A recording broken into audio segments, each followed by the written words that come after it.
Welcome to महास्पर्धा. मित्रांनो, लिपिक, टंकलेखक आणि कर सहाय्यक या पदांकरता जी कौशल्य चाचणी आहे, टंकलेखन कौशल्य चाचणी जी आहे, त्याचं आयोगानं शेड्यूल दिलेलं आहे, ते तुम्हाला माहीतच आहे. परंतु आयोगानं सगळ्यात मोठी एक अपडेट दिलेली आहे आणि त्या संदर्भात उमेदवारांना बऱ्याचशा शंका आहेत. म्हणजे आयोगानं असं सांगितलेलं आहे की ज्यावेळेस तुमची स्किल टेस्ट होईल त्यावेळेस तुमचं टायपिंग सर्टिफिकेट हे तुमच्याकडे असलं पाहिजे. जसं की आपण नेहमी परीक्षेला जातो त्यावेळेस आपण आपल्या हॉल तिकीट सोबत एक आधार कार्ड किंवा पॅन कार्ड किंवा इतर जे आयडेंटिटी आपलं शो करण्यासाठी जे प्रमाणपत्र असतं, आपलं ID कार्ड जे प्रमाणपत्र असतं, त्याची आपण जशी एक प्रत घेऊन जातो प्रत्येक पेपरच्या वेळेस आणि ती आयोगाला जमा करतो, तशा पद्धतीनं हे आपल्याला आपलं प्रमाणपत्र सबमिट करायचं आहे. परंतु या प्रमाणपत्राच्या बाबतीत उमेदवारांच्या प्रमाणपत्रावरील नाव आणि जे ओरिजिनल नाव आहे इतर डॉक्युमेंटवर किंवा वेबसाईटवर रजिस्टर केलेलं नाव यामध्ये बदल आहेत किंवा इतर डॉक्युमेंटवर ज्यांचं की आधार कार्ड असेल किंवा 10वी-12वी डिग्रीची सर्टिफिकेट असतील त्याच्यावर डोमासाईल असेल, इतर खूप सारी प्रमाणपत्र आपल्याला लागतात, जसे कास्ट सर्टिफिकेट, नॉन क्रिमिनल आहे, व्हॅलिडिटी आहे. या प्रमाणपत्रावर कुठंतरी एखादं नाव जे आहे ते वेगळं आहे, स्पेलिंग एरर आहे. जसं की आता एखाद्याचं नाव बनगर आहे, परंतु हे बनगर टाईप करत असताना एखाद्यानं अशा वेळेस असं असू शकतं की BAN झाल्यानंतर A हा अतिरिक्त लागलेला आहे. त्याचा प्रोनाऊन्स जरी बनगर होत असेल, बनागर होत असले, एखाद्या स्पेलिंगमुळे एखाद्या प्रमाणपत्रावर हे वेगळं दिसून येतं. त्यामुळे इथं शंका उपस्थित होऊ शकतं की हे प्रमाणपत्र तुमचंच आहे का? परंतु असं घाबरण्याचं कारण नाही, कारण यावर काही उपाय आहेत, जे की इतर परीक्षेच्या वेळेस उमेदवार डॉक्युमेंट व्हेरिफिकेशनला जातात त्यावेळेस हे सुद्धा त्यांना असे प्रसंग येऊन गेलेले आहेत. त्यामुळं आता ज्या उमेदवारांना अशी शंका आहे किंवा ज्या उमेदवारांच्या बाबतीत असं घडलेलं आहे, त्या उमेदवारांनी सगळ्यात महत्त्वाचं आहे त्यांच्याकडे गॅजेट असेल तर काही हरकत नाही. महिलांच्या बाबतीत 2 नावं असतात. विवाहित महिलांच्या बाबतीत तसं असू शकतं. तर त्यांचं हॉल तिकीटवर दोन्ही नावं येणार असतील, तर त्यांना घाबरण्याचं कारण नाही. त्यांच्याकडे गॅजेट प्रूफ असेल किंवा विवाह झालेलं प्रमाणपत्र असेल तरी काही अडचण नसते. जनरली महिलांच्या बाबतीत असं कधीही शंका उपस्थित करण्याचं कारण शक्यतो येत नाही.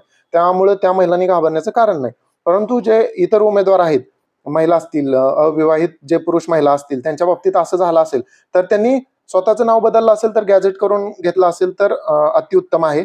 त्याचबरोबर दुसरा पर्याय तुम्हाला आहे, जे की तुम्ही ॲफिडेव्हिट करून घेऊ शकता. तहसील कार्यालयातून ॲफिडेव्हिट करून घेऊ शकता किंवा महाई सेवा केंद्रातून सुद्धा तशी सोय असेल तर तुम्ही तिथून सुद्धा ॲफिडेव्हिट करून घेऊ शकता. किंवा तिसरा पर्याय आहे, जे की तुम्हाला कोर्टाच्या परिसरात जे नोटरी करून देणारी जे वकील असतात ते तुम्हाला नोटरी करून देऊ शकतात. म्हणजे ही व्हॅलिड प्रूफ म्हणून ग्राह्य धरली जाऊ शकतात. याबाबतीत शंका असतील तुम्हाला तर अजून तुम्ही आयोगाकडे विचारणा करू शकता. हे सांगण्याचं कारण असं आहे की ऐनवेळेस तुम्हाला तिथं तुमच्या प्रमाणपत्रावर नाव चुकीचं आहे म्हणून कोणीही रिजेक्ट करू नये किंवा तुम्हाला प्रवेश देण्यासाठी वेळ लागत असेल तर तुम्हाला त्याचा परिणाम तुमच्या परीक्षेवर होणार आहे. 10 मिनिटं खूप महत्वाची आहेत. त्यामुळं आधीच प्लॅन करून गेलेलं कधीही चांगलं आहे.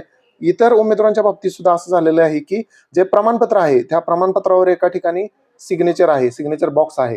त्या ठिकाणी काही उमेदवारांनी सिग्नेचर न करता अपलोड केलेलं असेल, सिग्नेचर न करता त्याला लॅमिनेशन केलं असेल किंवा इतर काही गोष्टी असतील, जसं की एखाद्याची इथली सिग्नेचर अशी आहे KJ असं आहे, परंतु वेबसाईटवर त्यांनी KJ असं काहीतरी केलेलं आहे. तर हा जो विसंगती आहे त्याच्या बाबतीत शंका असेल तर काही अडचण येत नाही त्याला. डॉक्युमेंट व्हेरिफिकेशन बऱ्याच विभागात झालेलं आहे असं. इतर उमेदवारांचं 21 असेल, 22 असेल किंवा इतर यापूर्वीच्या उमेदवारांचं टायपिंग क्लर्कच्या बाबतीत तर अशी शंका उपस्थित झालेली नाही. त्यामुळे काळजी करण्याचं कारण नाही. परंतु अजून असं एक शंका आहे की बऱ्याच जणांनी ऑनलाईन सर्टिफिकेट अपलोड केलेलं आहे. म्हणजे 3 नोव्हेंबर 2023 पूर्वी किंवा त्या दिवशी म्हणजे निकाल लागला होता, परंतु फिजिकली डॉक्युमेंट हातात नव्हतं, तर ते ऑनलाईन जे सर्टिफिकेट होतं त्याचीच प्रत अपलोड केलेली आहे. तर त्या उमेदवारांच्या बाबतीत सुद्धा काही काळजी करण्याचं कारण नाही. त्यांचं जर आता फिजिकली डॉक्युमेंट आता मिळालं असेल तर त्यांनी दोन्ही सोबत घेऊन जावा, जेणेकरून अडचण येणार नाही. परंतु हे प्रमाणपत्र जे आहे ते प्रमाणपत्र हे 3/11/2023 यापूर्वी किंवा त्या दिवशी तुमच्याकडे मिळालेलं असलं पाहिजे. म्हणजे त्याच्यावर ती डेट असली पाहिजे. त्याला निर्गमित झालेलं असा शब्द उल्लेख केलेला आहे आयोगानं. त्यालाच म्हणलेलं आहे की इश्यूड, म्हणजे कधी ते हातात मिळालेलं आहे, कधी ते संबंधित यंत्रणेनं त्याच्यावर डेट टाकलेली आहे, त्याचा तो अर्थ आहे. तर स्वसाक्षांकित प्रत हा एक मुद्दा आहे. स्वसाक्षांकित म्हणजे याचा अर्थ त्यांनी असा दिलेला आहे की सेल्फ अटेस्टेड, तुम्ही तिथं सेल्फ अटेस्टेड असं लिहू शकता आणि त्याच्या खाली तुमची सिग्नेचर करू शकता, जी की आयोगाच्या वेबसाईटवर आहे. ती सिग्नेचर तुम्ही केली तरी चालू शकतं, किंवा ऑन दी स्पॉट तुम्ही तिथं रांगेत उभा राहिल्यानंतर सुद्धा सिग्नेचर केली तरी काही अडचण येऊ शकणार नाही.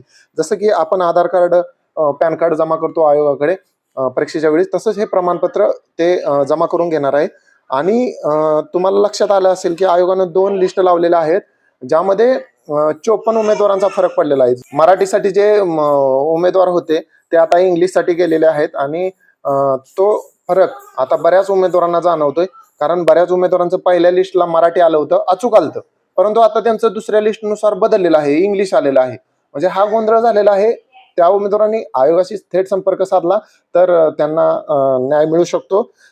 परंतु ऐन वेळेस असं होणं चुकीचं आहे. म्हणजेच कसं की आता त्या उमेदवारानं इन्स्ट्रक्शन दिल्यानंतर मराठीचं प्रॅक्टिस केलेलं होतं, आणि आता अचानक इंग्लिशचं त्याचं नाव लिस्टमध्ये आलेलं आहे, किंवा इंग्लिशच्या लिस्टमध्ये नाव होतं ना, आता अचानक मराठीच्या लिस्टमध्ये आलेलं आहे. त्यामुळे हा बदल झाल्यानंतर उमेदवाराला अर्थातच टेन्शन येऊ शकतं.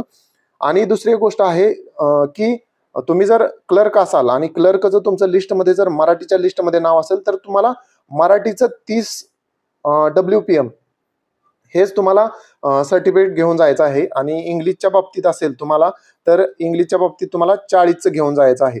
परंतु टॅक्स असिस्टंटच्या बाबतीत असं आहे की तुम्हाला इंग्लिश 40 आणि मराठी 30 ही दोन्ही प्रमाणपत्र लागणार आहे. त्यामुळे तुम्हाला ही गोष्ट लक्षात घ्यायची आहे की क्लर्क साठी 1 प्रमाणपत्र आणि टॅक्ससाठी 2 प्रमाणपत्र लागणार आहेत. पहिला सेशन आहे तो पहिले जे 5 दिवस आहेत ते मराठीचे आहेत. त्यानंतर इंग्लिश सुरू होणार आहे. त्यामध्ये सकाळी 9 पासून ते 5:30 पर्यंत अशा बॅचेस चालणार आहेत. म्हणजे जवळपास 17-18 हजार उमेदवारांची जी ही 11 दिवस टेस्ट चालणार आहे. त्यामुळे जवळपास किती 11 दिवस म्हणल्यानंतर जे 1,500च्या आसपास जे काही उमेदवार प्रत्येक दिवसाला असतील, त्यानुसार ही टेस्ट चालेल. त्यानंतर आयोग तुमचा स्किल टेस्ट क्वालिफाईड झालेल्यांचा निकाल लावेल. त्यानंतर एक जनरल मेरिट लिस्ट लावेल. परंतु अंतिम निवडीसाठी विचार केला जाईल. आयोगानं असं स्पष्ट म्हणलेलं आहे की जर तुम्ही हे प्रमाणपत्र सर्टिफिकेट जमा करू शकला नाही, तर तुम्हाला अंतिम निवडीसाठी ग्राह्य धरलं जाणार नाही. कारण इथं अनिवार्य केलेलं आहे, अनिवार्य आहे, जमा करणे अनिवार्य आहे असा शब्द नमूद केलेला आहे. त्यामुळं हे प्रमाणपत्र तुम्हाला तिथं जमा करणं आवश्यक आहे. म्हणजे नावात स्पेलिंग एरर असेल किंवा सिग्नेचर वेगळे असेल, ऑनलाईन सर्टिफिकेट अपलोड केलेलं असेल, ह्या सगळ्या गोष्टी तुम्हाला इत्थंभूत समजल्या असतील. याबद्दल तुमच्या काही अडचणी असतील तर तुम्ही कमेंट बॉक्समध्ये नक्की विचारा. परंतु जो स्किल टेस्टचा जो 10 मिनिटाचा वेळ आहे, त्या बाबतीत तुम्हाला कोणतीही अडचण आली नाही पाहिजे, अशीच सार्थ अपेक्षा आहे. जेणेकरून त्या 10 मिनिटात तुम्ही जे परफॉर्मन्स करणार आहे त्याच्यावर तुमचं स्किल टेस्ट क्वालिफाईड किंवा डिस्क्वालिफाईड हे ठरणार आहे. त्यामुळं प्री प्लॅन करून ह्या सगळ्या गोष्टी जावा. जर असं पण वाटत असेल की हे स्पेलिंग एरर आहे म्हणून ॲफिडेव्हिट घेऊन जाण्याची गरज नाही, तरी सुद्धा तुम्ही स्वविवेक बुद्धीचा विचार करून ह्या सगळ्या गोष्टी डिसाईड करू शकता. परंतु ह्या गोष्टीच्या बाबतीत पुन्हा तिथं ते प्रमाणपत्र तुमचं नाहीच असं कोणी म्हणू नये, म्हणून ॲफिडेव्हिट करणं हे अगदी सोयीस्कर आहे, जेणेकरून आपल्याला कोणतीही अडचण येणार नाही. म्हणून ह्या गोष्टी निदर्शनास आणून दिलेल्या आहेत. यामध्ये कोणताही तुम्हाला घाबरवण्याचा कोणताही हेतू नाही. तुम्ही स्वतः तुमचे निर्णय घेऊ शकता. परंतु स्किल टेस्ट अगदी व्यवस्थित तुम्ही पार पाडावी याच हेतूनं हा व्हिडिओ बनवलेला आहे. तुम्हाला या बाबतीत अजून काही शंका असतील तर कमेंट बॉक्समध्ये नक्की विचारा. डिस्क्रिप्शन बॉक्समध्ये एक लिंक दिलेली आहे, तिथं तुम्हाला व्हॉट्सअप ग्रुप तयार केलेला आहे. त्यावर खूप सारे उमेदवार जॉईन आहेत. तिथं वेगवेगळ्या शंकांचं निरसन होऊ शकतं. त्यामुळे तुम्हाला इच्छा असेल तर तुम्ही चॅनल जॉईन करू शकता. त्यासाठी डिस्क्रिप्शन बॉक्समध्ये लिंक दिलेली आहे किंवा मोबाईल नंबर दिलेला आहे, त्यावर तुम्ही डिटेल्स पाठवून तुम्ही त्या ग्रुपमध्ये ॲड होऊ शकता. तुम्हाला येणाऱ्या काळात होणाऱ्या स्किल टेस्टसाठी खूप खूप शुभेच्छा आहेत. Thanks for watching महास्पर्धा.